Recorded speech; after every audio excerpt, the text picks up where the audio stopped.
Hello, everyone. On behalf of the Atlantic Council and the Freedom and Prosperity Center, it is my great pleasure to welcome you to the launch of the 2025 Freedom and Prosperity Indexes. Thank you to all of you who braved the brutal heat to join us in person, and congratulations to those online who took the wise decision to stay indoors. We host many events throughout the year, but this one is by far my favorite. Not only because it represents a full year of research and planning, but because the Freedom and Prosperity Indexes are the cornerstone to everything that we do here at the Freedom and Prosperity Center. Once a year, we take a step back to reflect on what has brought us to this point and to consider what lies ahead. In the words of our CEO, Fred Kemp, we aim to breathe light, not heat, to observe the world through the lens of data and evidence, test our assumptions, and shape policy that transcends partisanship and advances prosperity for all. To all our speakers, panelists, and participants, some of whom have dedicated their lives to the fight for freedom, we're deeply grateful for your presence, your insight, and your willingness to confront the challenges facing the poorest and most marginalized communities around the world. The Atlantic Council is a nonpartisan organization based here in Washington, D.C., committed to shaping the global future alongside partners and allies. Through our Freedom and Prosperity Center, we explore the essential role that freedom plays in human development and work to chart pathways to prosperity, particularly in countries facing poverty, conflict, and instability. I want to congratulate the entire team for producing such outstanding research. Nina, Ignacio, Annie, Will, and Christine, this work would not be possible without your hard work and dedication. Today marks not only the launch of our annual report, which you have a small preview printed available outside, but it's also the update of the index's website. All of our data is publicly available and free to access on our award-winning dashboard.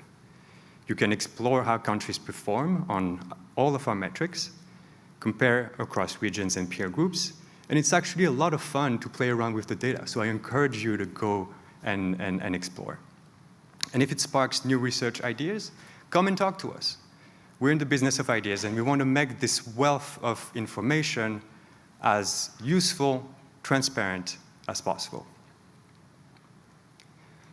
We have a compelling program ahead. Nina will walk you through the main findings of the 2025 update and annual report.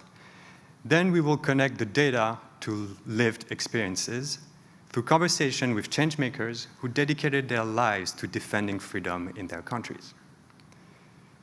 We'll close with a panel on the shifting landscape of foreign aid and development finance and what it means for advancing prosperity in developing countries. It is now my privilege to introduce someone who has been the driving force behind our center, Michael Fish. Michael is the chair of the Freedom and Prosperity Center here at the Atlantic Council. He brings a rare combination of intellectual rigor, philanthropic leadership, and personal commitment to advancing human dignity. His vision has been central to shaping the center's mission, understanding how freedom leads to lasting prosperity around the world. Please join me in welcoming Michael Fish. Thank you. Thank you, Joseph. Guests, colleagues, friends, I'm Michael Fish, and it's my privilege to welcome you to the launch of the 2025 Freedom and Prosperity Indexes. Today's discussions are animated by many of the world's most pressing challenges: war, poverty, discrimination, climate change, and the lack of access to essential resources and services for so many, particularly the poor and the marginalized. At the heart of our conversation is the denial of fundamental human rights, freedom of thought, freedom of conscience, and freedom of religion. Defending human rights in all their forms is deeply important to me and our colleagues at the Atlantic Council's Freedom and Prosperity Center. The center's mission is to help improve the well-being of people everywhere, and as I said, especially the poor and the marginalized in developing countries. How? Through unbiased, data-based research on the relationship between prosperity and economic, political, legal, and religious freedoms, all in support of governments and people making sound policy choices. At the heart of our work, as Joseph mentioned, our entry ticket to this debate, if you will, are the Freedom and Prosperity Indexes, which provide a comprehensive overview of freedom and prosperity rankings and trends in 64 countries over the last 34 years, basically almost every country in the world over 3 decades. The data shows a consistent and compelling truth. Countries that protect economic freedom, political rights, and the rule of law perform better for their citizenry across every dimension of prosperity. The urgency of this work is only growing. With geopolitical tension on high alert, our index is showing authoritarianism rising across the globe. It's essential that we continue to make the case for the preservation and strengthening of freedom in all its forms in every country is essential to any particular country's prosperity. This includes the freedom of expression and association, the freedom to vote and have one's vote matter, the freedom to do business, innovate, and create jobs. The newest edition of the indexes and the annual report reveals several striking trends. The global decline of political freedom not only continues, but is getting worse.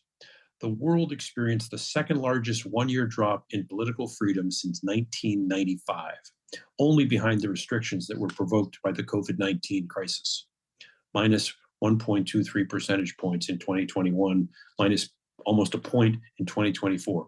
Overall, 91% of the world's population lives in countries where political freedom is declining. In global moments like these, it's imperative to reaffirm the proven benefits of protecting freedom. The data says this. While some may argue that freedom has little to do with wealth and prosperity, the data and research from the Freedom and Prosperity Center says otherwise.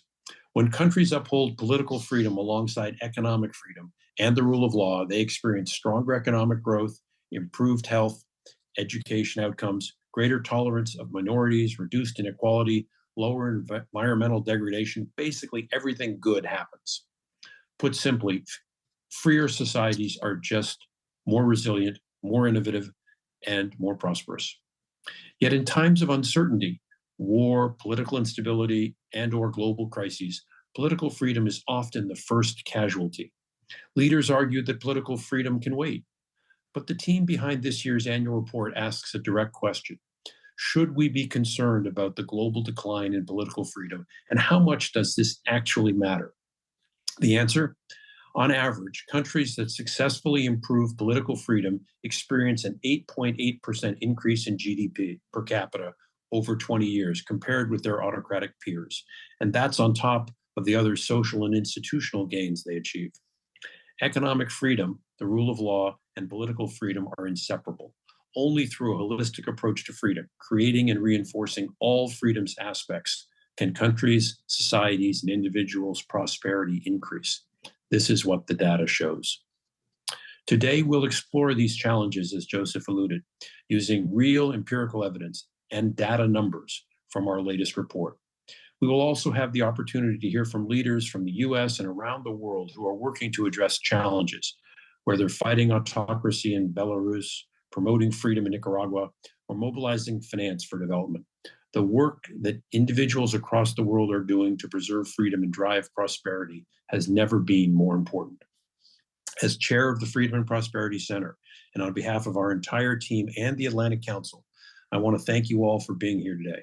I also want to extend a special thank you to all our great speakers for joining us, and congratulate the co-authors of this year's annual report, Ignacio, Nina, and Annie, not to mention Joseph. I also want to take a moment to reflect on the progress of the Freedom and Prosperity Center and on the leadership that has made it possible. Dan Negrea, who incubated the key tenets of the Freedom and Prosperity Center with me 4 years ago. Fred Kemp, whose success as CEO of the Atlantic Council and support has been essential these last 4 years. And Joseph Lemoyne, who you just heard from. He was part of the founding team that launched the center 3 years ago with Dan, and since succeeding Dan as senior director last year, has furthered the Freedom and Prosperity Center's expansion into a global hub for data-driven research, impactful programming and strategic engagement. Under Joseph's leadership now, the center has not only deepened its analysis and expanded the reach of the indexes, but also forged new partnerships and positioned itself as a go-to platform for those seeking rigorous evidence-based research for policy choices, free from ideology and bias. That can help make the world a better place. Joseph's vision and dedication have been central to this growth, as has his ability to convene the ideas, people, and support needed to carry the mission forward. Of course, no success is ever the result of one person. In addition to the entire Atlantic Council team and our other center colleagues, one of the true pillars of the center is Nina, our deputy director, whose leadership and intellectual contributions were instrumental in producing this year's indexes and annual report. Thank you, Nina. It's now my pleasure to hand the floor to you to walk us through the findings of the newest edition of the Freedom and Prosperity Indexes.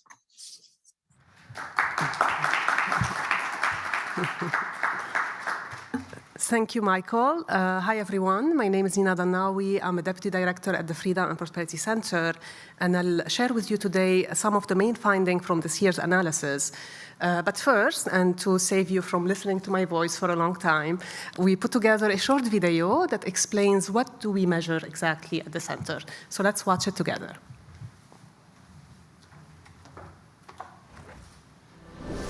We all want prosperity for families, communities, countries, and for the world. We want people to not only have food and shelter, but a good standard of living, education, healthcare, a fair society, and a clean environment. That's what we mean by prosperity. But what is the surest path to prosperity? Academics, policymakers, and citizens have been debating the matter for a very long time. Some say that free societies produce the best outcomes by unleashing the creativity and talent of individual citizens. Others say that focusing on the individual is too chaotic and ultimately inefficient, that a strong central authority produces the best results. The Freedom and Prosperity Center at the Atlantic Council, a think tank in Washington, D.C., contributes facts and figures to this debate through our annual Freedom and Prosperity Indexes. We built a Freedom Index to measure economic and political freedom and the rule of law in 164 countries. Each score reflects measurements of several indicators. Together, they create a comprehensive and unique measurement of freedom. We also built a Prosperity Index to measure income, health, education, the environment, treatment of minorities, and inequality in the same 164 countries. A prosperous society should be judged on more than just income per capita. Our index gives us a holistic view of prosperity. In the Freedom Index, we rank countries into 4 tiers based on their total scores: high freedom, moderate freedom, low freedom, and lowest freedom. In the Prosperity Index, we rank countries as high prosperity, moderate prosperity, low prosperity, and lowest prosperity. We have 3 key takeaways from the resulting data. Our first takeaway is that there is a strong correlation between our freedom and prosperity scores.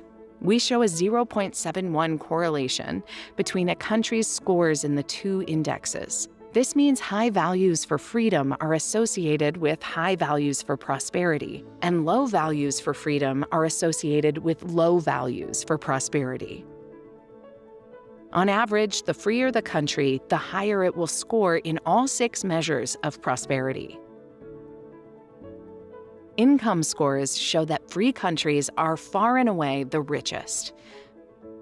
People born in free countries are also healthier and live substantially longer. Citizens of freer countries have access to better education and spend more time learning. Environment scores indicate that freer countries have cleaner environments. Wealth in free countries is more evenly distributed among citizens. And finally, unfree countries are also less tolerant. This leads to our second takeaway. Evidence suggests that freedom contributes to prosperity. But how much exactly? We ranked all countries based on how their freedom has improved since 1995, splitting them into 3 equal groups: those with a small improvement in freedom, those with a moderate change, and those with a high change. As we see, the countries improving the most in freedom saw the biggest improvements in prosperity. We also see that gaps between each group widen over time, showing that increased freedom has an exponential effect on prosperity. But what about countries where freedom decreased? Here, we organized countries into 2 groups: those that made significant strides towards more freedom and those that sharply reduced their freedom. We then looked at the impact on prosperity in those countries over 20 years. As we saw before, countries that improved their freedom saw increased prosperity. But what we also see is that countries that restricted freedom saw a negative impact on prosperity. And the impact grows over time. In the first years, the difference between these countries can seem marginal, but in the long term, prosperity in these countries will be far apart. Peru and Venezuela are prime examples. In 1995, Venezuela was a freer country than Peru. But at the turn of the century, Peru made a clear turn towards freedom. It is one of the top improvers in our data. In contrast, Venezuela shows the largest decrease in freedom of all the countries we cover. Venezuela had a higher prosperity score than Peru in 1995, but by 2023, the 2 countries had switched positions. Our third takeaway is that autocracies generally fail to deliver prosperity for their people, while free countries succeed. Of the 30 countries ranked at the top of our freedom rankings, 28 are in the top category of our prosperity index, and 2 are in the next highest category. None are in the bottom 2 categories of prosperity. Of the 30 countries ranked at the bottom of our freedom index, 15 are in the lowest category of our prosperity index, 11 are in the next lowest category, and just 4 in the moderate prosperity category. None are in the high prosperity category. Our indexes demonstrate that there is a strong relationship between freedom and prosperity. And we have reason to believe that improvements in freedom will, over time, lead to greater and more durable prosperity. Please visit the website for the Atlantic Council's Freedom and Prosperity Indexes. The interactive capabilities of the website allow you to compare detailed data across time for countries and regions. All our indexes information and our annual report can be downloaded for further analysis.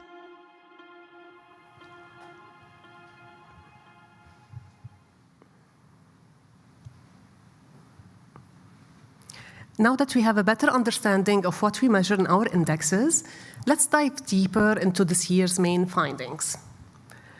Our data covers a lot of ground, but this presentation will focus on a very important story: how political freedom has evolved over the past 30 years and why that matters deeply for global prosperity.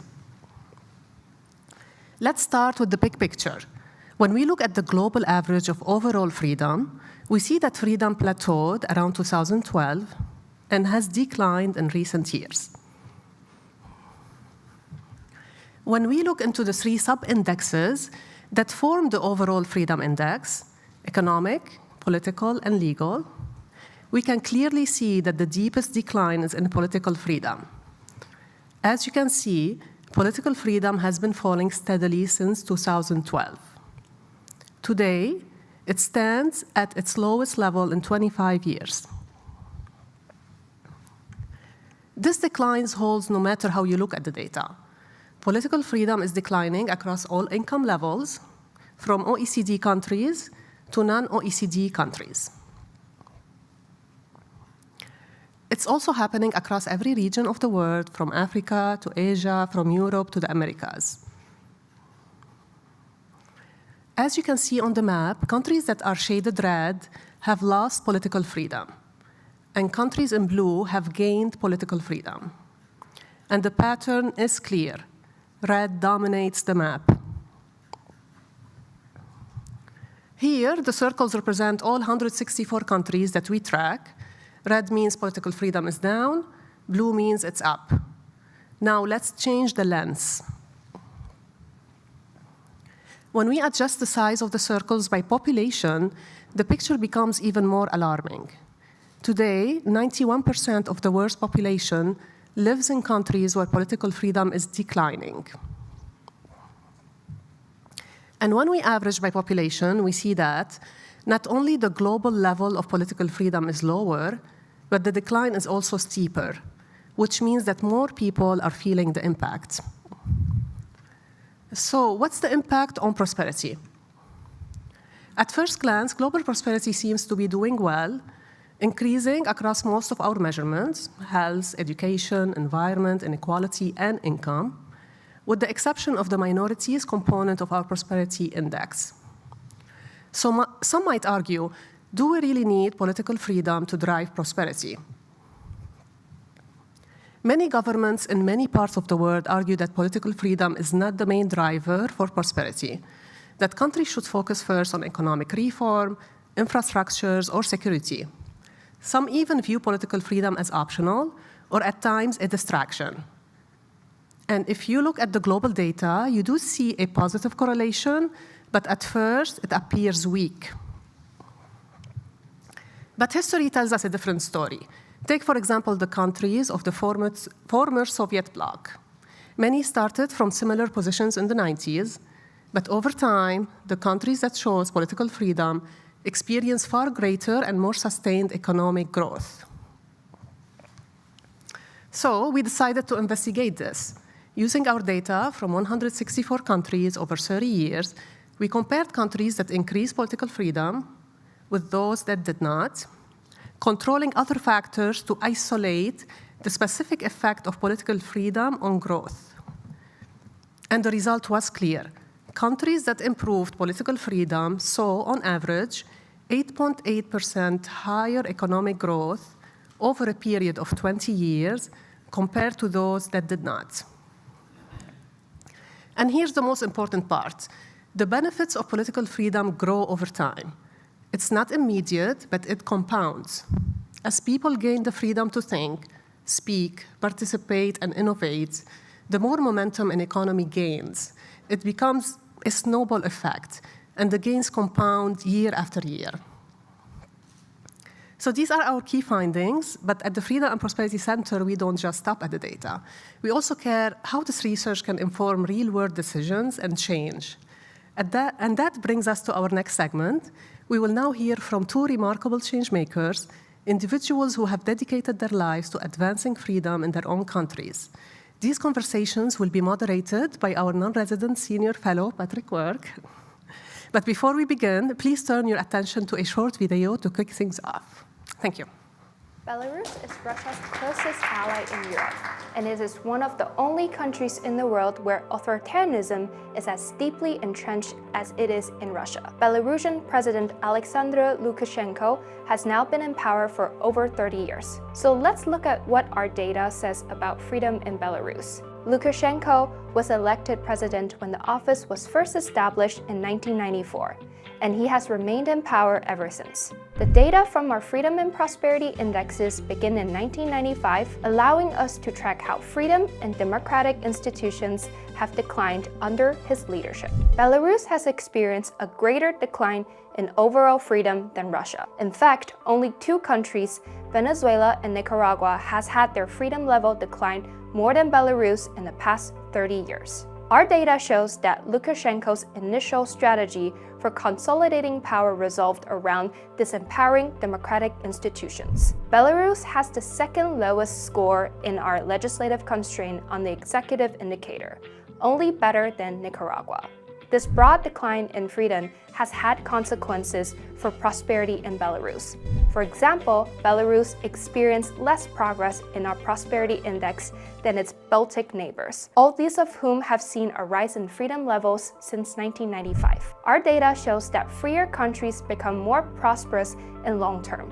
For Belarus to reserve course, it will need to transition away from the authoritarian model of the Lukashenko regime.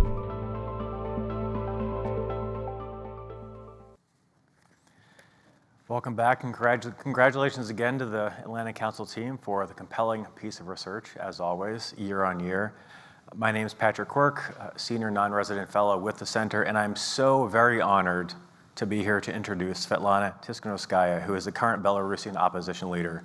An advocate for a democratic Belarus, she ran in the 2020 Belarusian presidential election, which international observers unanimously considered neither free nor fair. While the elections did not remove President Lukashenko from power, they indeed made crystal clear that a large share of Belarusians were no longer willing to live under an authoritarian regime. Her strong campaign led to an unprecedented level of protest against election rigging, in which over a quarter of Belarusian voters participated. Considered by millions of Belarusians and international observers as the rightful winner of these elections, she leads the Belarusian pro-democracy movement from exile in Lithuania. Again, thank you so much for joining us, and congratulations on the release of your husband quite recently. From your experience campaigning against the brutal Lukashenko regime and attracting political support across Belarus, what have you learned about the regime's strategies for holding on to power, and what do they tell us about how other advocates globally should pursue their aims? Good evening, everybody. Thank you for your congratulations. I'm, really happy at the moment. My husband is released, though we have still thousands of political prisoners behind the bars, and we have to continue our fight. Answering your question, I think that we have all seen very clearly how Lukashenko holds on power. It's only through violence, through fear, through repressions in the country. He tries to destroy everything he cannot control.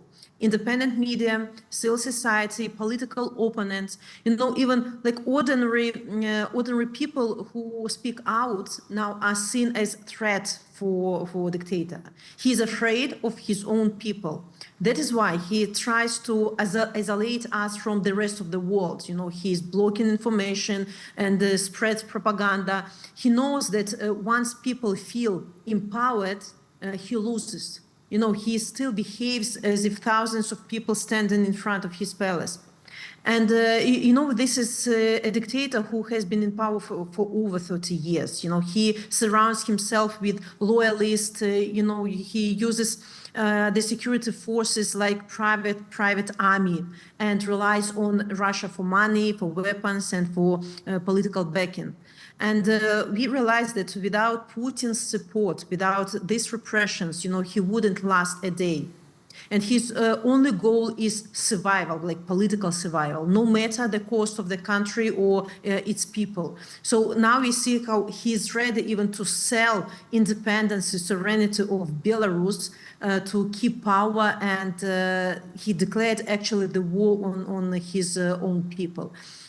And of course, his dictators usually also keeping on some undecisiveness of powerful democratic world. For example, now I have heard several times that Lukashenko is called president, though he's not recognized as legitimate leader of the country. And we, democratic societies, have to call things by their names. War is war, not special operation.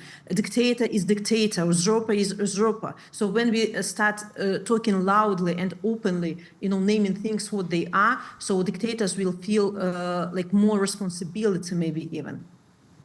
Thank you so much. So looking ahead, as you continue to build and strengthen this really impressive movement that you've been leading for so long, what do you see as the biggest challenge ahead of you? And do you feel like the movement for freedom and democracy has gained any momentum over recent years, despite the downward trend that the team here just articulated?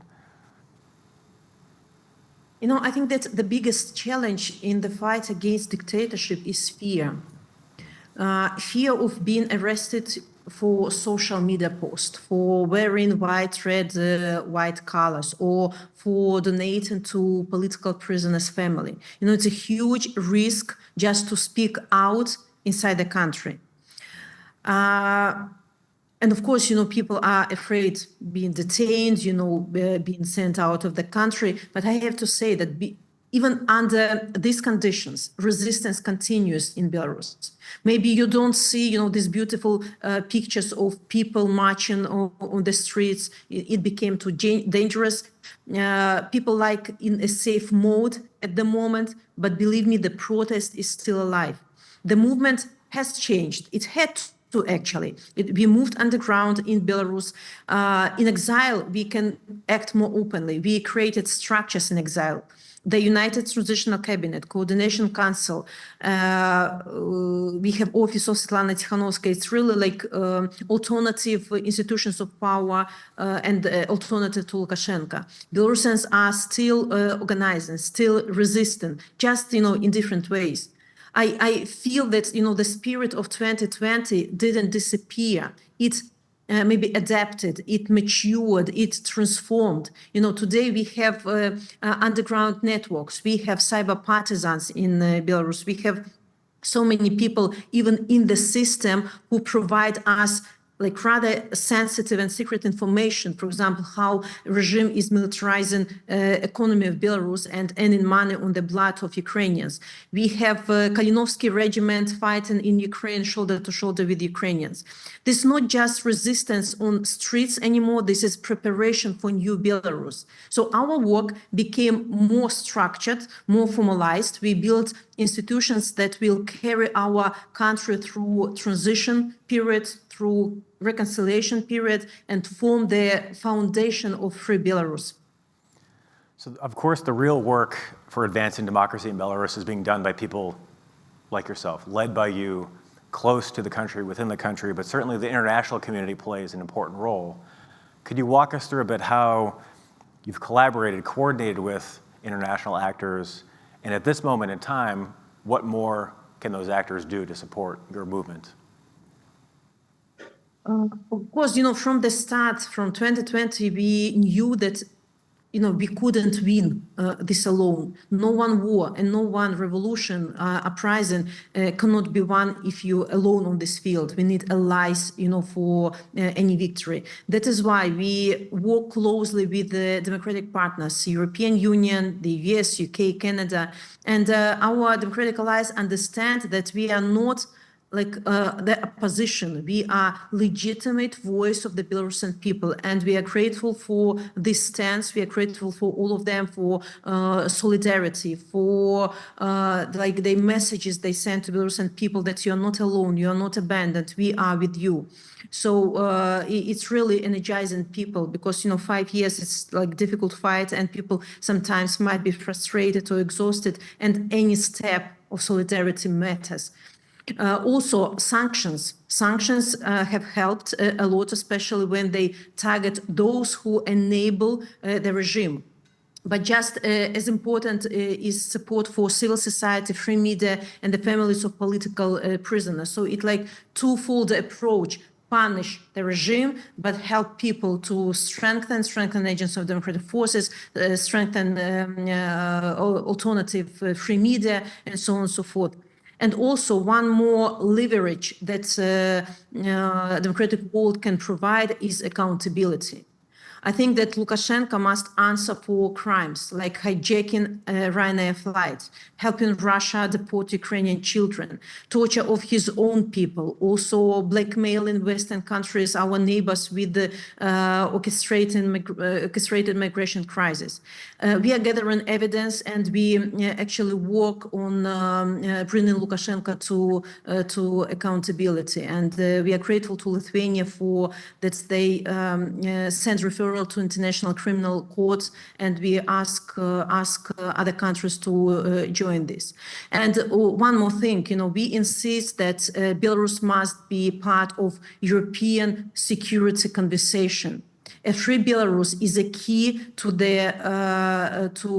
a key element actually to free Ukraine and to peace in Europe, because without free and democratic Belarus, there will be constant source of blackmailing, of threat to Ukrainians and to our Western neighbors. As President Zelensky told, eastern border of European Union has to lay to the eastern border of Belarus and Ukraine. So we are part of European family of nations. We want to get out of this subjugation of Russia and return to the family where we historically belong. So let's not overlook Belarus in this peaceful negotiation process, and Belarus should be at the table in the face of democratic forces of Belarus, but not on the table. Really great, compelling overview as to the critical role that the international community can play to advance the movement for democracy within Belarus. Final question for you. As we look ahead, when you think about the future of your country, what gives you hope? And do you see the movement for democracy in Belarus remaining strong? You know, my hope is people of Belarus. And my husband is one of these hopes, because I see that even after 5 years in prison, you know, he remains unbroken. When I saw him again on Saturday, it was such an emotional moment. He lost so much weight, and at first our daughter couldn't recognize him. And I see pain in his eyes, but also I see the fire. It's still there, and he still wants to keep fighting. You know, he didn't even ask for to rest after 5 years of torture. And I want every political prisoner to be free and to be reunited with a family like my husband. I want to say that we are grateful to President Trump and U.S. administration for the efforts to release political prisoners. It's the result of common efforts, pressure and solidarity of the USA and European Union, of course.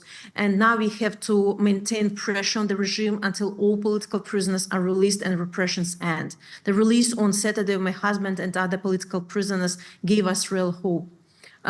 Also, I draw hope from Belarusians fighting in Ukraine. You know, they chose to defend not just Ukraine, but the future of Belarus. They believe, like I really do, that we are not fighting two wars. We are fighting one war on two fronts. On two fronts, actually. We are fighting the same enemy, imperialistic ambitions of Russia, and we have to defeat it. You know, I know that some people feel tired, you know, but if the regime is still afraid, if they still jail people for flag or, I don't know, Facebook post, then the fight is alive. And the desire for democracy is still burning. Of course, it can be suppressed with this kind of repressions, brutal repressions, but we can never be destroyed. And Belarusians are ready to claim their freedom and the European future, which we as nation deserve. Of course, again, we need to see, you know, solidarity from democratic world. We believe in democracy. People dying for democracy. People spend years of their lives in prison for democracy. And I really want democratic world to show its teeth, to show that you have instrument, leverages, and power to defeat dictators, help those people who are fighting on the front line of this fight. We wish you all the best of luck as you continue that fight on the front line. And thank you again for joining us today. We really appreciate it. Thank you.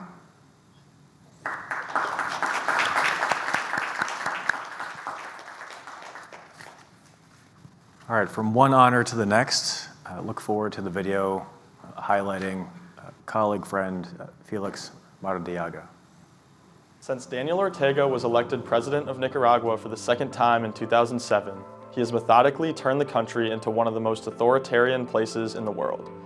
With Ortega continuing to consolidate power, let's look at what the Freedom and Prosperity Index's data reveals about freedom in Nicaragua. According to our Freedom Index, only Venezuela has experienced a greater decline in freedom levels than Nicaragua since 1995.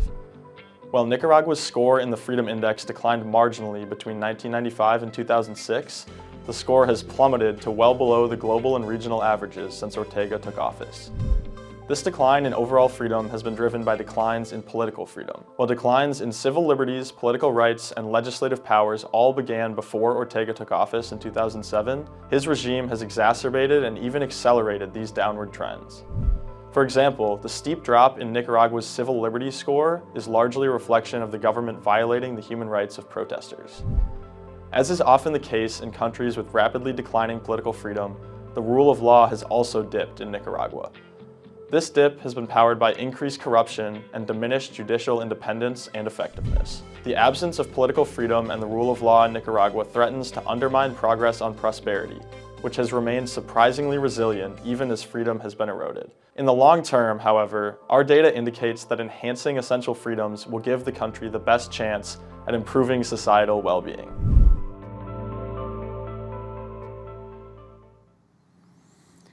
Felix, great to see you. You, like Svetlana, require no introduction, but to walk everyone here through your impressive background, you're widely recognized as one of the leading voices within the Nicaraguan democratic opposition. During the widespread protests against the Daniel Ortega regime in 2018, Felix faced numerous criminal charges and smear campaigns. After announcing his intent to run for president in 2021, he was arbitrarily arrested and sent to a maximum security prison for 21 months, nearly 2 years. He was expelled to the United States in 2023 after having his assets confiscated and his Nicaraguan nationality revoked. Maradiaga currently serves as the president of the Foundation for the Freedom of Nicaragua and has initiated the international campaign EndArbitraryDetention.org to raise awareness about the predicament of political detainees not only in Nicaragua, but across the world. Felix, again, thank you so much for joining. Always a pleasure to see you. Let's start with your personal story. What have you gleaned about President Daniel Ortega's model of authoritarianism from your experience as an opposition leader and vocal critic of his regime? And what does that tell us about how other similar movements should advance their causes globally? First, let me start by expressing my happiness of that wonderful image of my dear friend Svetlana with her husband. It's something that is deeply personal for me. And I joined her as well, raising awareness about a million political prisoners in 78 countries around the world, including my own Nicaragua, but also in Venezuela, also in Cuba, Zimbabwe, Eritrea, of course, Russia and China, where dictators are using this mechanism of arbitrary detention for political reasons. I would like to say that my story is unique, but it's not.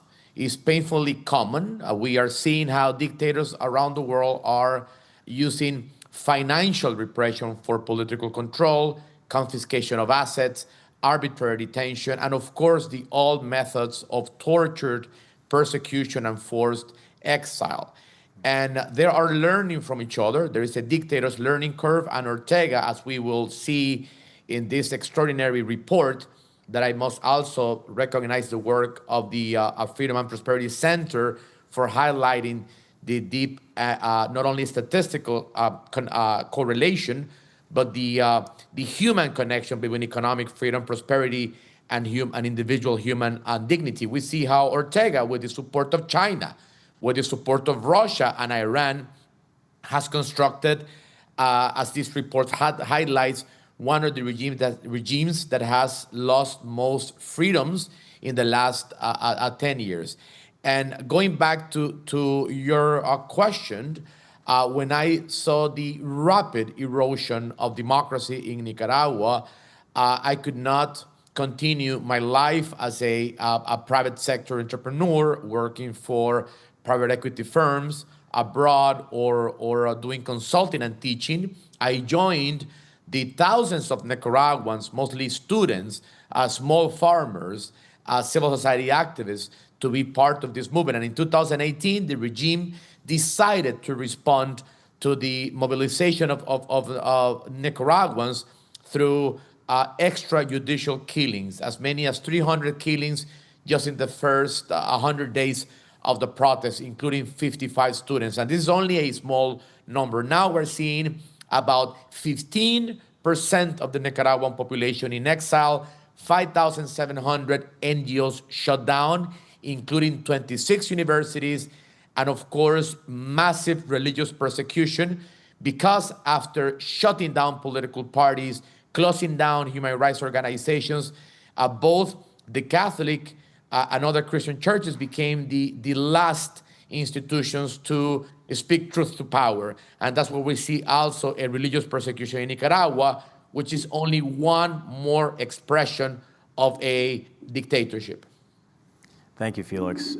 As we look at data through the Freedom Index and the report this year, we clearly see that political freedom, rule of law have been essentially gutted in the last 15 plus years that Ortega has been in power. In your eyes, at the front lines, what do you think has been his most effective tool for systematically consolidating power? I think there are many tools, but due to the fact that we have limited time, I'll summarize the mechanisms that Ortega has used. Basically, he kept a substantial control of the judiciary system. It's important to remember that in 1990, the late Violeta Chamorro, what we call in Spanish in Nicaragua, La Dama de la Paz, the first democratically elected president in Nicaragua, Violeta Chamorro, recently passed away, one of my personal heroes. And President Chamorro had to deal through a very complicated transition process. And this is a lesson learned from the rest of the world, that transition processes need to be brave and robust. Not to say that Nicaraguans didn't try, but Ortega kept a part of the judiciary and also of the Nicaraguan army. And then in the year 2000, we must also acknowledge the painful fact that someone by the name Arnoldo Alemán, a president at the time, granted Ortega increased control of the legal system, which allowed the dictator to weaponize the courts against dissidents, against political parties.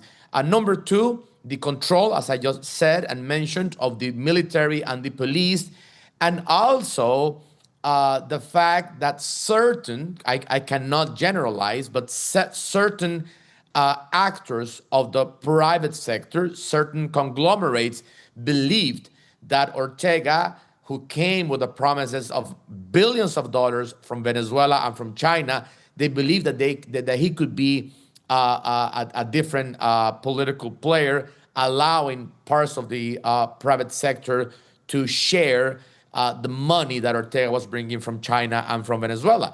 And this is an alarm.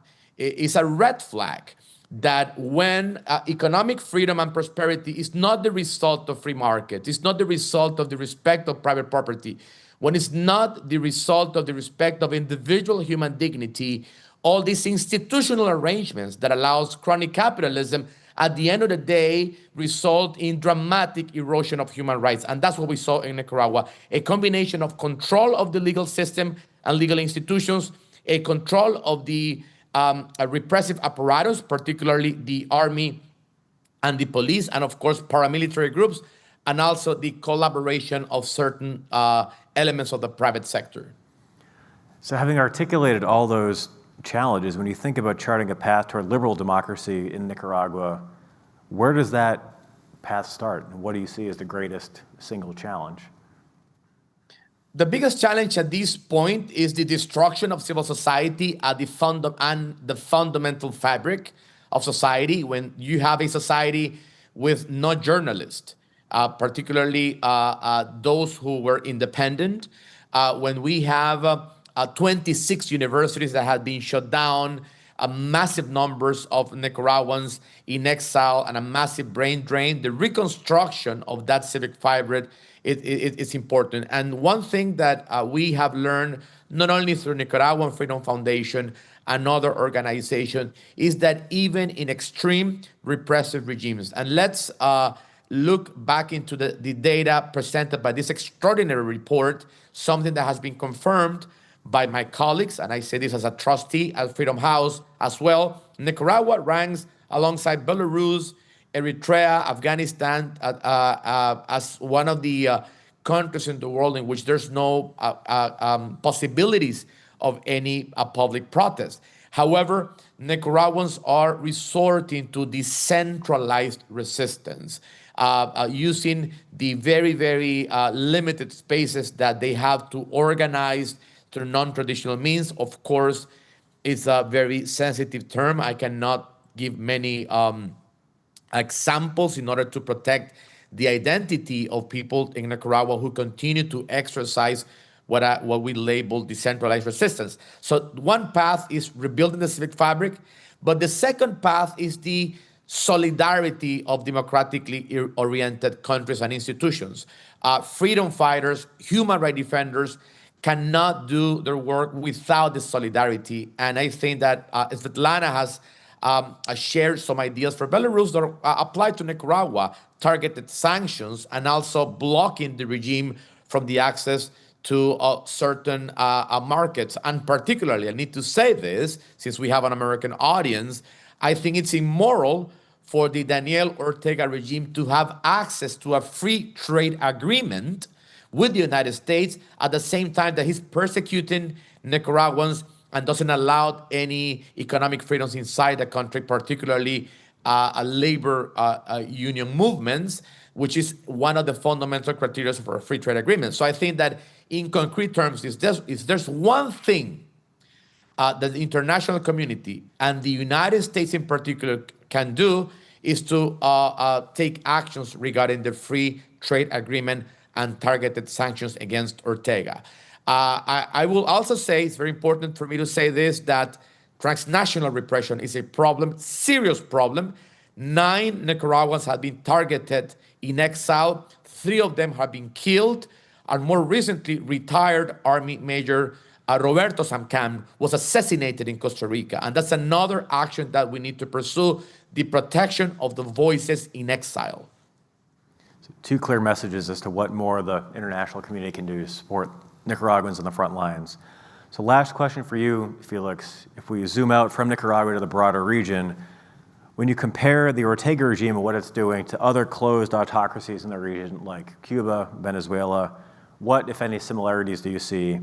And what value is there in coordinating pro-freedom efforts across the broader region? There's a lot of value. Dictators collaborate. And our dear friend Anna Applebaum has written this amazing book, Autocracies, Inc., in which she explains that autocrats collaborate agnostically, meaning that they don't care about ideologies. There are trans-ideological alliances. So you see, for example, Putin collaborated with the mullahs, the ayatollahs of Iran, or the ayatollahs of Iran collaborating with the Communist Party of Cuba, or with Daniel Ortega in Nicaragua. However, we do not see the same level of transnational collaboration among democracies. This is something that we're trying to solve at the World Liberty Congress. So that's one very important thing. The trend that I also see in the case of Nicaragua, it's smart repression. They're using a lot of technology, and you see a poor country that cannot deliver technology for education, for infrastructure development. They're using technology to repress dissidents, to do facial recognition of dissidents, to block Nicaraguans to travel freely internationally, and to take our nationality away.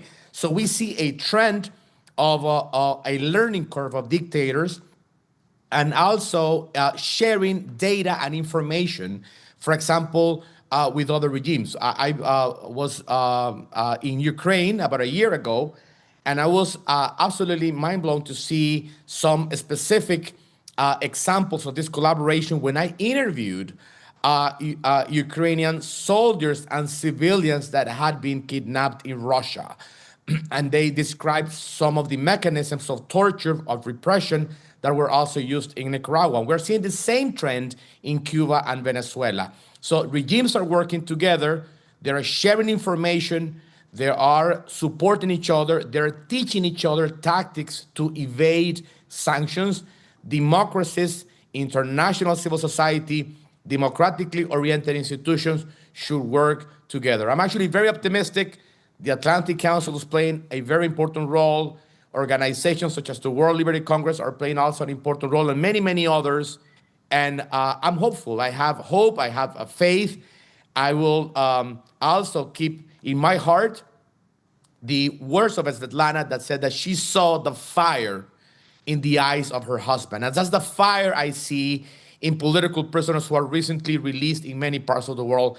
And I will end up mentioning the importance of not leaving any political prisoners behind, because that also gives morale and energy to those who are defending freedoms at the front lines.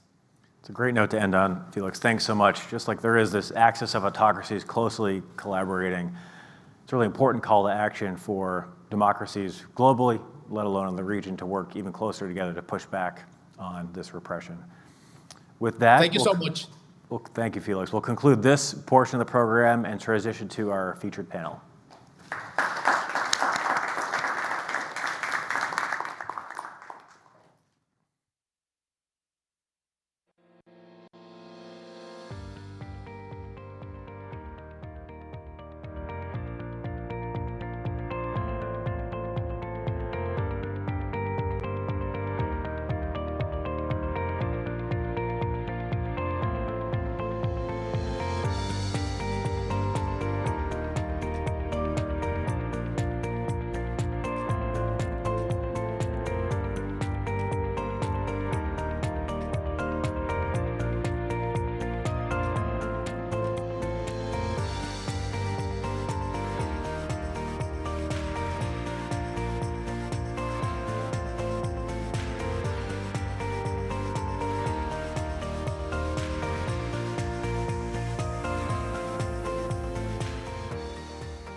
I'll just start by saying this is a panel that couldn't be more timely. As many of you know, in a few days, UN member states are going to be meeting in Seville for the 4th International Conference on Financing for Development in Seville, Spain. They're going to approve a new framework to address what the UN calls a $4 trillion annual gap in what's needed to finance sustainable international development. And as many as you know, the United States did not sign on to that framework, will not participate in the Seville conference. But what's clear is that while the development landscape is shifting, it remains to be seen how the roles of government entities, international organizations, and private enterprise will change as a result. So with that, I think we'll get started. I'd like to welcome the panel to come join me up here. And I'll introduce them after they've taken their seats.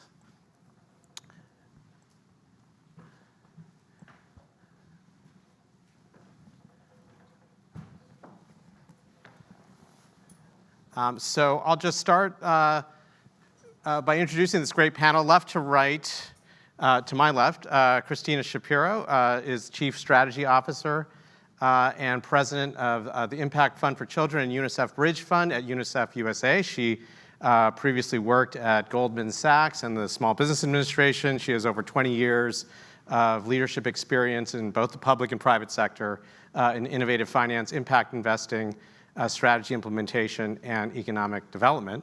Enrique Millan is a senior fellow for economic development at the Adrian Arsh Latin America Center here at the Atlantic Council. He leads the center's work on economic security in the Western Hemisphere, health economics, and multilateral economic development organizations with an emphasis on Latin America. And Audrey Ruby is senior advisor at the Atlantic Council's Africa Center. She's the co-founder of Tofino Capital and transaction lead at the Palladium Group. She's also the author of the book, The Next Africa, An Emerging Continent Becomes a Global Powerhouse. I would just remind everyone this conversation is on the record, and we are also taking questions from those watching at home and those here in person. If you'd like to ask a question, you can do so at askac.org. You can ask a question by text, by audio, by video. If you are watching online, we encourage you to ask your question on video, and we can play it here in the room, and you can be part of the conversation with everyone participating here. So let me just start by maybe asking each of you to help connect the dots between what we've already heard and what we'll be discussing here, the topic of mobilizing finance for international development. When you think about the findings of the Freedom and Prosperity Center's index showing this alarming decline in political freedom around the world. How does that underscore the importance of these conversations about the changing dynamics of financing for international development, in particular, the conversations that will be taking place next week in Seville? And maybe I can start with you, Christina, and ask each of you for some opening thoughts. So first of all, thank you for having us, and fascinating research, and as I said in the green room, humbled to come after Svetlana and Felix and hear their stories. I think for us, it's clear when you see that decline in freedom and therefore corresponding decline in prosperity, I think it renders more difficult the mobilization of financing for development, right? I think it makes investors more skittish. It potentially reduces the size of the pie rather than increasing it. And so I think that's a consideration and a concern as I look at that data. And the other piece I'll add is just as representing UNICEF, when you see that decline in freedom, it's a concern because that means worse outcomes for children around the world as well. Enrique. Thank you, Ramesh, and thank you for having me. It is a pleasure to be here. Thank you to my colleagues of the Freedom and Prosperity Center for the invitation. In addition to what Christina has said, I want to mention that in the case of Latin America, the lack of freedom and prosperity in certain countries is really a matter of interest in terms of how this is affecting not only the business environment, but also the prosperity as a whole of certain countries. You know, the case of Nicaragua that was already given today, but also cases like Venezuela, and even countries as Colombia, where I come from, where the current government is trying to take certain positions and create unilateral changes to the constitution and other regulatory frameworks. That is really affecting the business environment and is also affecting the possibility of creating prosperity and create jobs into the economic cycle. And yeah, thanks. Let me add my thanks for all of you convening this today. At the Africa Center, I lead our prosperity pillar. So we deeply care about looking at structures, the financial structures globally that can help contribute to prosperity on the continent. I think we long have had kind of ongoing discussions about the relationship between freedom and prosperity. As you know, with China as a development model in lots of parts of the world, there is a question on how much freedom goes with prosperity and vice versa. When you can have increases in your quality of life without necessarily having increase in the freedom. And on the continent of Africa, you have seen over the last couple decades some divergence in development models, those that are diversified and seek kind of a balanced approach that's much more open Western in ways, and some that have fallen much more of an Eastern Asian kind of approach to coordinating the business environment. But to echo something Christina said, all of this is resulting in an increase in risk perception. And in African markets, that is very, very difficult to overcome when attracting investment. And that's why we need development finance. So it brings us to the Seville discussion and the architecture of global development finance. Because when it comes to African countries, for a long time, they were the as a region, the #1 recipient of development finance globally. I think that's a great way to begin, and I wanted to ask you, Christina, about some of these bigger trends we're seeing in, I guess, political economy. I mean, we've seen a pullback from governments across the globe on how much they're spending on foreign assistance. I mean, that's true here in the United States, but not just in the United States. And that includes money spent via UN entities like UNICEF. Could you talk a little bit about the impact that you're seeing that have on the ground, and what you're doing or conversations you're having about maybe changing the frame of reference a little bit and highlighting more the return on investment that these development dollars can have for the citizens of wealthy countries like the US and others around the world? Sure. So if you'll allow me maybe just 1 minute on UNICEF, because I don't want to assume that everyone knows what we do and who we are. So UNICEF is an international humanitarian agency working in over 190 countries, working on behalf of every child and usually the most vulnerable children around the world. It is the agency that reaches the most children anywhere in the world and has been a huge contributor of achieving or curtailing the under 5 mortality by more than 60% since 1990. We do not get funding from the member states. We have to raise every dollar from voluntary contributions, governments and private sector, and we're highly efficient. 90 cents of every dollar goes to achieve program impact. So now understanding that, we understand the narrative. It's been in the making for some years, like you said, not just the US, but other governments as well.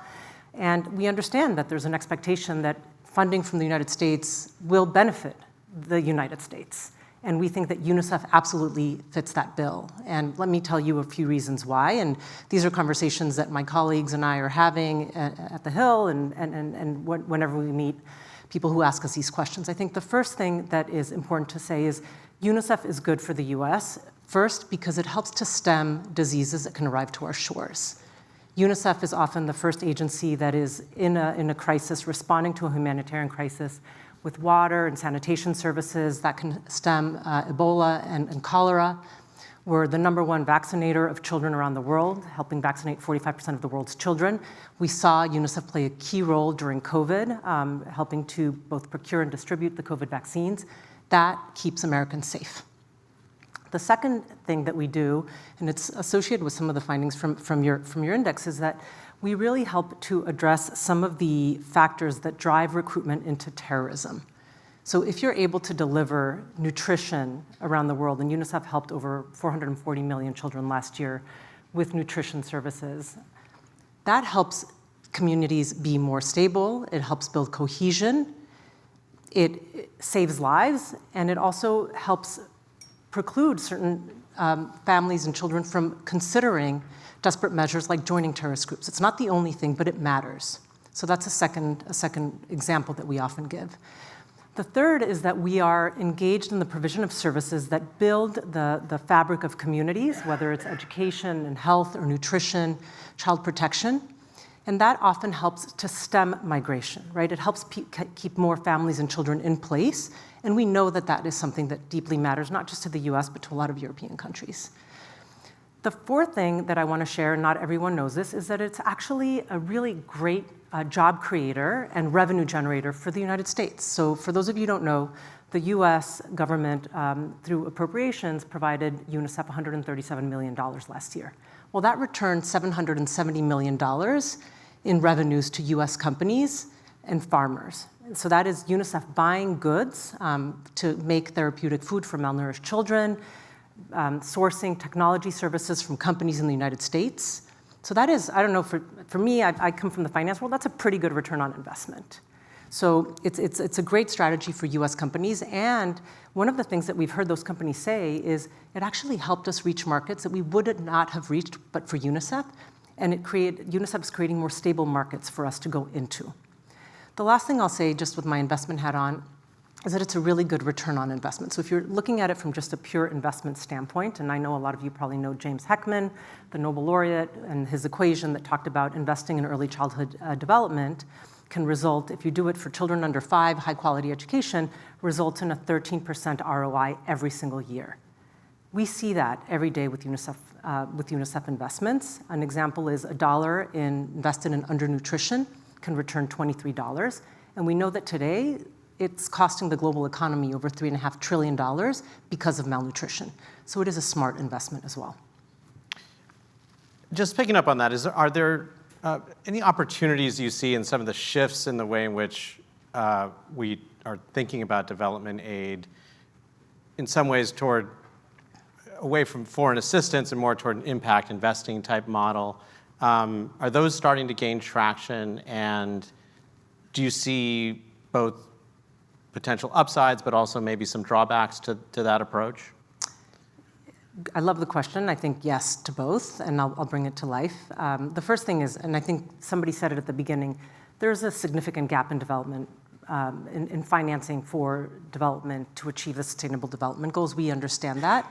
We're also seeing a significant number of developing countries in debt distress, where they're spending more on debt interest than they are on programs, health and nutrition programs and education programs for their own population. So that's the context in which we're answering this question. So there's definitely an opportunity to make the pie bigger, but I do think we need to think about it as a continuum, right? So development is a continuum. So you need philanthropy, for example, to address some of the humanitarian crises that arise.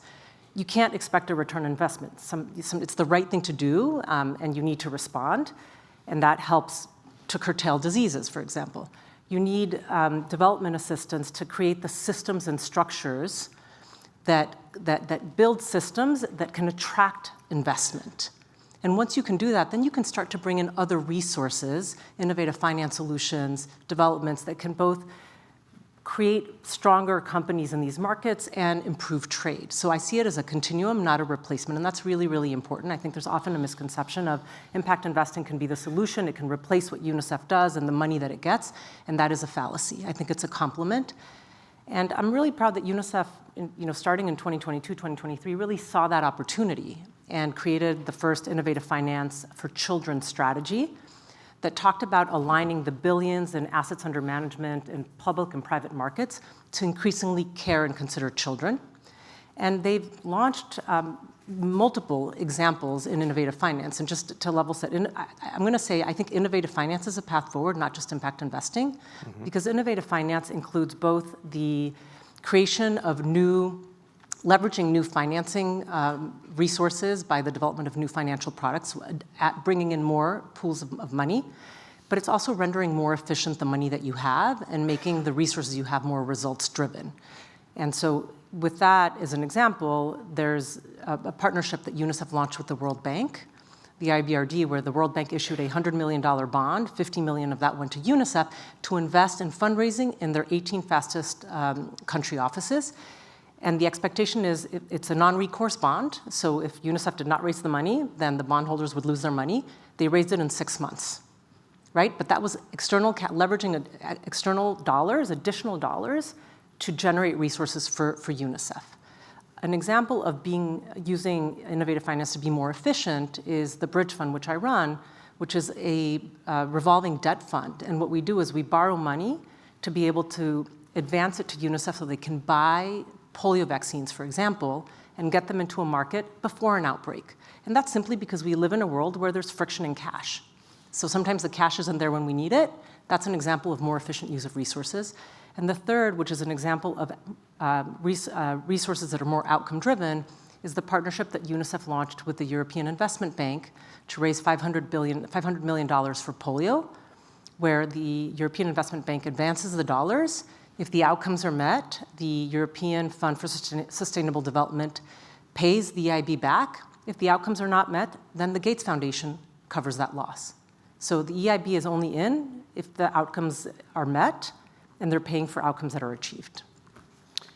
Thanks so much. It's very interesting, and I wanted to follow up, Enrique, with you, because I know one thing you've looked at is the role of regional development banks, for instance, in mobilizing finance in Latin America. I'm curious how those mechanisms, and some of those institutions can sort of better align with global development goals, leading up to the Seville conference and beyond. And in particular, I guess I was wondering if you could talk a little bit about how policymakers and the public and private sector can work together to address inequality and the extent to which development is happening in countries in a sort of disparate and uneven fashion. I mean, what more can be done in structuring, in mobilizing international finance to address and correct existing disparities rather than reinforcing them? Thank you, Ramesh. I think this is a very interesting question, taking into account that Latin America is probably one of the regions of the world with Africa that has the higher levels of inequality and informality. And those two things are considered the trap of underdevelopment. Because this is like chasing the egg or the chicken, trying to identify what is the cause of the problem. Just to give you this perspective, in the case of Latin America, informality can be worse than inequality, and this could be the reason of why the finance development approach has not provided the adequate results. Just to give you a couple of numbers, in Latin America, 50% of the employment is still informal. This means that is people that are not registered to a health system, or they are not registered to the taxpayer system, so they are not paying taxes, but they don't have Social Security as well. And this is critical when you have 97% of the universe of corporations that are small and medium-sized companies in average in Latin America. So that means that in that big group, there is a huge amount of companies that lives in informality, regardless that they are legally registered in one country. Some examples include that 300 million adults in Latin America are out of the banking system. So they don't have access to a banking account. So this is a big problem to buying things, to buying needs, but at the same time, it's very difficult to track those needs. In Latin America, the approach of multilateral development and multilateral finance has been designed to attend big targets in terms of infrastructure, healthcare, but in a holistic approach, rather than thinking on how to tackle informality, that this triggers gender violence, gender inequality, rural exclusion. And that's why many of the entrepreneurs that start a business in Latin America failed at the first year. They are overwhelmed of the red carpet and the bureaucratic process. So that ties their hands to try to develop their business plan. However, I have to say that there are certain good examples that we can share today. For example, the IDB Micro Enterprise Program has been providing good results in Latin America since 1993. Many small and medium-sized companies, particularly in the Andean countries, has able to become formal companies and are able to enroll more employees to the Social Security network. In Brazil, for example, there's a case of how development finance has approached to social needs. The case of Brazil's Bolsa Familia program that was supported by the World Bank has able to increase the rate of school attendance and increase the rate of vaccinations per child, and also to reduce the extreme poverty line in Brazil. I think that there are other development banks that are more regional. For example, CAF, that is the regional bank, the Regional Development Bank of Latin America, where the US is not a member, is more focused on trying to create opportunities for prosperity. In this case, they are investing in social needs like vaccination, access to healthcare, access to scholarity in the case of childhood, but also they are thinking on how to break barriers so more entrepreneurs, and specifically women entrepreneurs, can appear in Latin America without have to handling this red carpet and this bureaucratic process. Thanks, Enrique. Aubrey, I wonder if you could sort of give us a perspective from Africa, and in particular, how these sort of changes and shifts in the development landscape are playing out in Africa, and if you see the door opening for more private investment on the continent, and what's the potential there, and how are governments, the public and private sector, responding those changes? So, I mean, as Enrique said, many of the same structural dynamics impact African nations as well. Informality is a big one, as well as inequality. South Africa is the most unequal country in the world, for example. But as we zoom out and talk about Seville, and we talk about the international structure, architecture of development finance, I think African countries, there are some acute challenges. One, as I said before, African countries as a portfolio usually constituted the largest part of the overall portfolio. So if you take the U.S. Development Finance Corporation, that was true over the last few decades when it was OPIC as well. As they change their priorities, I anticipate Latin America taking that spot, leaving incredible gaps in infrastructure financing. Already, Africa as a region suffered from anywhere between, depends on what number you choose, but $43 to $100 billion a year financing gap of infrastructure. There's been much said and made of the Chinese building infrastructure across Africa. In fact, they've slowed down all of those financing of infrastructure. So in that environment, you have pervasive infrastructure challenges where you have a significant number, 600 million Africans across the continent lack access to consistent electricity, which of course diminishes chances for industrialization and things of that sort. But what this has caused, and the end of USAID and the kind of changes that have happened here in Washington, is a lot of African countries to look to African DFIs and African multilateral institutions to do more investing. And they were already doing that. It's not like they're changing their mode, but African Development Bank, AFDB, AfriExim, and then you have AFC, Africa Finance Corporation, Trade and Development Bank of East and Southern Africa, TDB, Development Bank of Southern Africa. So there's many of them because it's a huge continent. Remember, Asia, the US, all of it can fit inside Africa. It's huge. And so there are many very active multilateral development banks. And I think many of them can move quicker and have more products that are more suited to the market than, say, a DFC.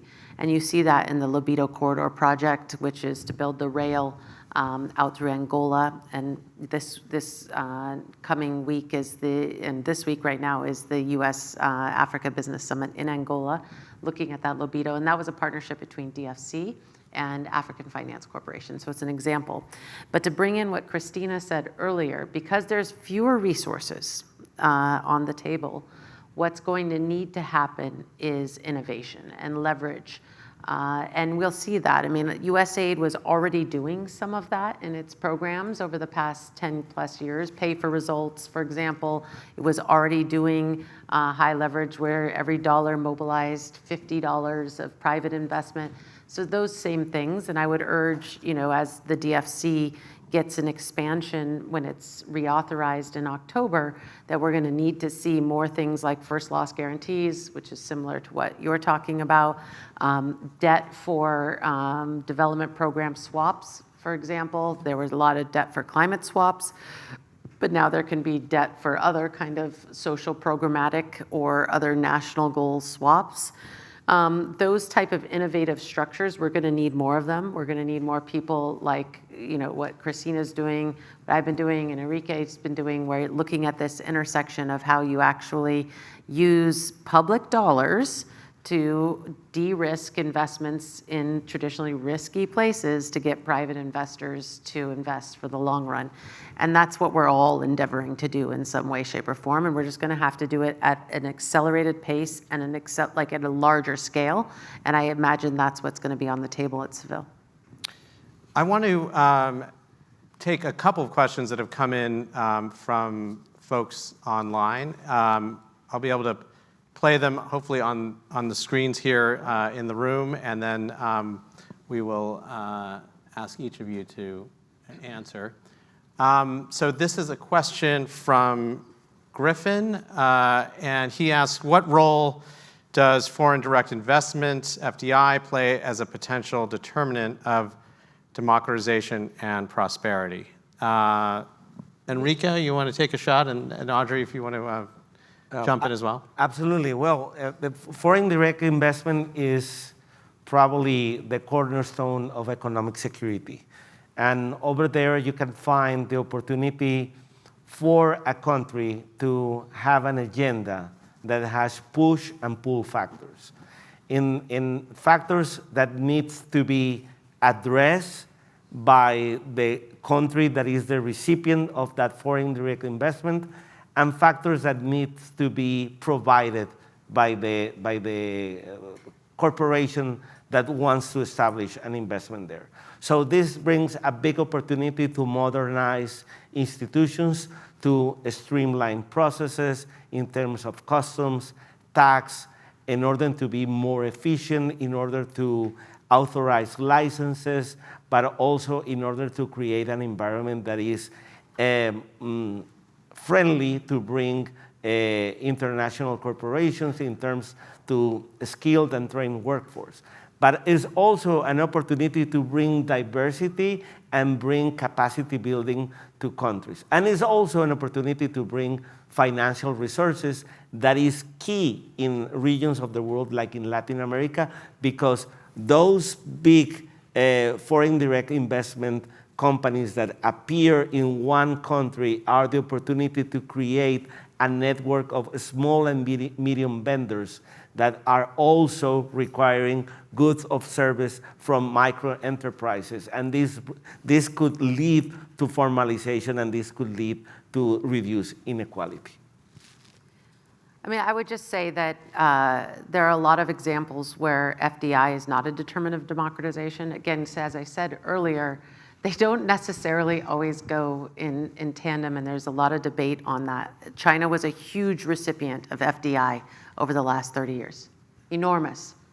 And so I think that the impact has a very different nature when it's in a very large market versus a very small market. Now, a small market to attract FDI is going to have done all the right things from a business development, business operating ecosystem kind of perspective. And they're going to have transparency and rule of law and all of those things, because the market size itself doesn't pull it in, right? Whereas, with China, for example, people would go and they'd hold their nose knowing that their IP was getting stolen, but they would go anyway because it was a billion-person market. But in the markets that Enrique and I tend to cover, that are on average much smaller, the FDI is going to go to places that have some better attractive rule of law of some form. And then it matters what kind of FDI. So I hate to be in the kind of nuanced business, but if you're looking at FDI for resources, like we are talking about critical minerals, it goes geologically, like where the geology is. It goes where the resource is, independent of some of these other issues. So it depends on the type of FDI, and it depends on the market size, what that relationship is. You don't have to apologize. Nuance is our business at the Atlantic Council. Let me just take another question from the audience, from Michael Muth. One of the big advantages of taking money from China is that it's so cheap. How can the US and Western organizations confront the cheap money China offers to endear itself to the governments of emerging economy countries? I'm not sure it's so cheap. Yeah. Because if you look over time in the Africa case, again, and many people like to say China is the largest investor in African markets. The more technical, nuanced way to say it is that China is the largest financier of infrastructure in African markets. And if you look over time at the actual rates at which countries were borrowing, they became more and more commercial over time, less and less concessional, as the Chinese realized, oh man, we need to get paid back, and they took much more of a commercial portfolio approach to some of that lending. And if you look at financing that's available from entities like Exim Bank or DFC, long-term financing, it's very, very competitive. The difference is those entities don't give it to countries. They have to give it to they are investing in a project. It's G to B. It's not G to G. And so that's a very important kind of differential as well, is what is the actual deal that you're doing. But there is cheap Western money, cheap meaning low concessional interest rates, 25, 30-year tenure, like very, very attractive terms. You just have to have the right capital stack put together. It's got to have the right risk profile. It's got to have the right businesses and investors anchoring it. So I don't think it's necessarily true that money from China is cheap. I don't know if you want to chime in. Christina? No, I mean, I think not my expertise, but I do think the blending is really important, right? I think that in order to make ourselves compelling, it's really thinking about what you said is you have public sector support, there's less of it.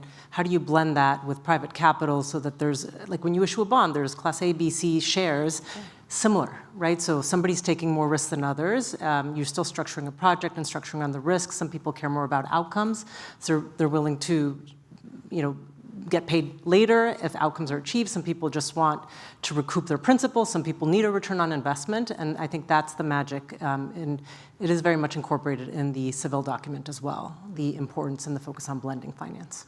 What China does do that is very attractive, it's not cheap money.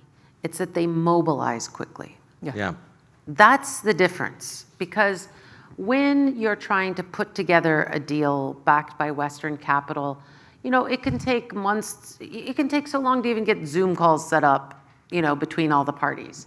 And what happens was when deals are signed or announced or MOUs are signed at a big thing in Beijing, Chinese companies are on the ground digging in the ground like a week later. That mobilization capacity is where we're always going to kind of struggle. And so, you talked about red tape and bureaucracy and process. I mean, a lot of our kind of structures and the nature of transparent markets is about those kind of processes and diligence, and all of that takes a lot of time. And when you have 600 million people on a continent without access to electricity, you don't want things to take a lot of time, right? These are like urgent issues. You're elected as a president, you have 4 years to build roads, you have 4 years to build dams, and then the processes with international capital and Western capital is going to take 4 years for you to even figure out the different feasibility studies. It's just that's the problem, is the differential. And I see Enrique nodding. Maybe it's similar in Latin America. Yes, there is a saying in Latin America that what is cheap becomes really expensive. The experience of Chinese lending in Latin America has a very negative footprint at the end, because I agree with Aubrey, they are really fast in providing funds, but the aftermath of a project is not good.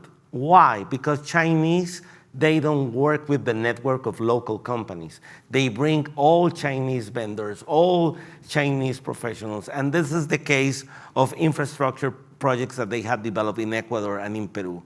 None single Ecuadorian or Peruvian company has been involved in the process. So that is a negative externality. And obviously, at the end, the country that is the recipient of this investment is not benefiting from the good part of the investment, because it is creating prosperity. There's no prosperity of all. I think prosperity is in their own buckets, because they are creating this geopolitical influence and things like that. I did want to see if there are any questions here from folks in the room. If so, raise your hand, and someone will bring a microphone to you. Yes, here in the... Maybe we can take a couple. Hi, my name is Anna. I'm managing editor at DevX, and I was wondering, in terms of the road to Seville, especially for Africa, a huge issue is debt distress, and they want more of a say.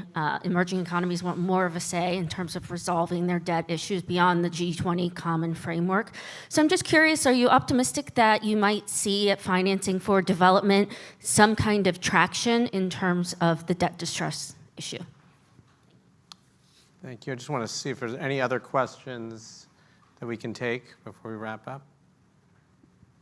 Okay. No, so I'm optimistic that, similar to what Christina and I kind of were going back and forth on that there might be some innovation around a new era of debt for programmatic swaps, because I think that there's a particular savings on the interest rate over time that countries can harness to use for domestic prosperity type programs.